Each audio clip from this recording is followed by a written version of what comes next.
But what if I told you that the key to disarming this mechanism lies in a 2,000-year-old philosophy? A philosophy that teaches emperors, elite athletes, and billionaires how to deal with internal and external chaos. Today, we will delve into the hidden roots of your self-sabotage and use Stoic wisdom to build the life you truly deserve. It's not about thinking positive. It's about building an unbreakable mental structure. Are you ready? Let's start by identifying the enemy. Self-sabotage appears in various forms. Chronic procrastination, that unexplained delay. Imposter syndrome, that voice that tells you you are not good enough even with all the evidence to the contrary. You make wrong decisions on purpose, knowing they will harm you. You start projects with enthusiasm and abandon them at the crucial moment. You provoke conflicts in relationships that are going well. Does that sound familiar? The suffering is real, but what's behind it is not self-malice. It is fear. Fear of who you might become. Fear of the responsibility that success brings. Fear of shining and then falling. Fear of being seen, truly seen, and judged. Your brain, in its twisted wisdom, calculates. It is less painful to fail by my own fault than to try my best and still fail. This is the logical fallacy. Self-sabotage is a comfort zone disguised as hell. This is where Stoic philosophy enters like a scalpel for this emotional wound. Stoics, like Marcus Aurelius, Seneca, and Epictetus, did not speak of toxic positivity. They were radical realists. And their first principle is the *** dichotomy of control ***. Epictetus, a slave who became one of history's greatest teachers, began his manual with this. Some things are under our control, while others are not. Under our control are our opinions, our impulses, our desires, our actions. Out of our control are the body we have, our reputation, the past, the future, what others think. Self-sabotage is a total confusion of this dichotomy. You spend colossal energy trying to control the uncontrollable, the final result, the opinions of others, the guarantee of success. And you neglect the totally controllable, the action of the present moment, today's effort, the discipline of now. Let's look at a practical example. You need to record a video, write a report, start a project. Self-sabotage emerges. I'll wait for inspiration. I need to research more. Tomorrow I'll do it better. The uncontrollable fear is, what if it's bad? What if they criticize it? What if it doesn't work out? The Stoic redirects the focus. The result, whether it will be applauded or go viral, is outside my control. What is under my control is to sit in the chair now and write the first line. It is to record the first take. It is to make the first call.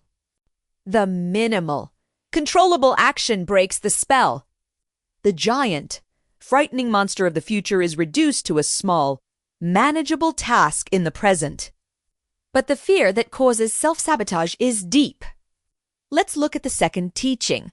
The ** premeditatio malorum **, the premeditation of evils. The Stoics practiced visualizing, consciously and in detail, the worst that could happen. It seems pessimistic, but it is liberating. Are you afraid of failing in business? Imagine losing everything. What would you do? Likely, you would get up, start over in a different way, and learn. Are you afraid of being rejected? Imagine the rejection happening. Would your life end? No, you would survive.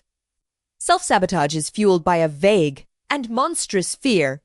When you bring that fear into the light, examine it, and realize that you could handle the consequence, its power disappears.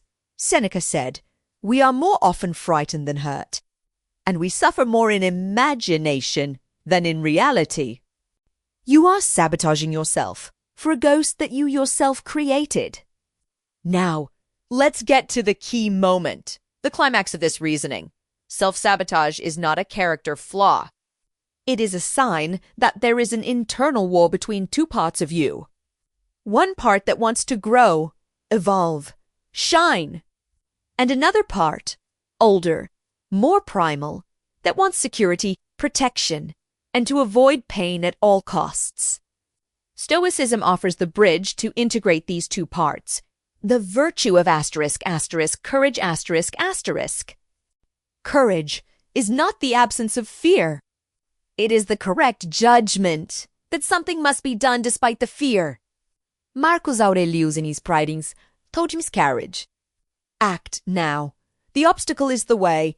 When you notice self-sabotage arising, don't fight it with self-hatred. That only strengthens the cycle. Thank your mind for trying to protect you from a perceived danger, and then, with an iron kindness, redirect. Thank you, mind, for trying to keep me safe. But today, safety lies in moving forward. The real danger is in standing still, and how to build this new mindset. Through daily discipline, Stoicism is a philosophy of action. It's not enough just to understand the concepts. You need to practice. A powerful exercise is the nightly examination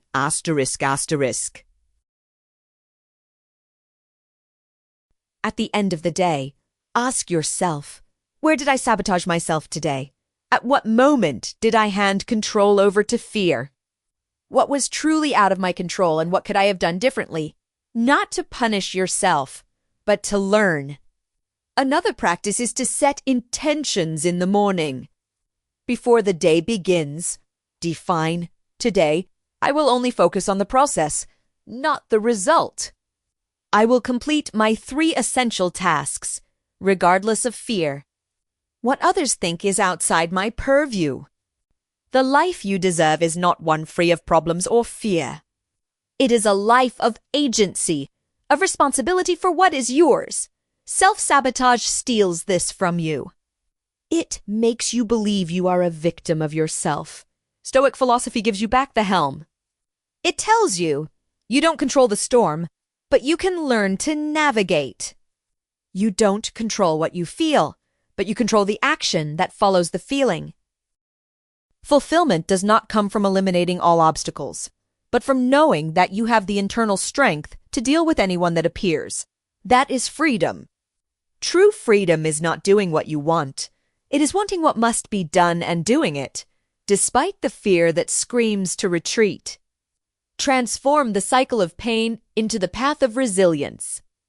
Today's courageous action, however small, is the brick of the life you deserve. The decision is always yours. The moment is now. If this journey of self-knowledge made sense to you, subscribe to the channel. In the next video, we will dissect the most powerful Stoic exercise for mastering anxiety and insecurity. I'll see you there.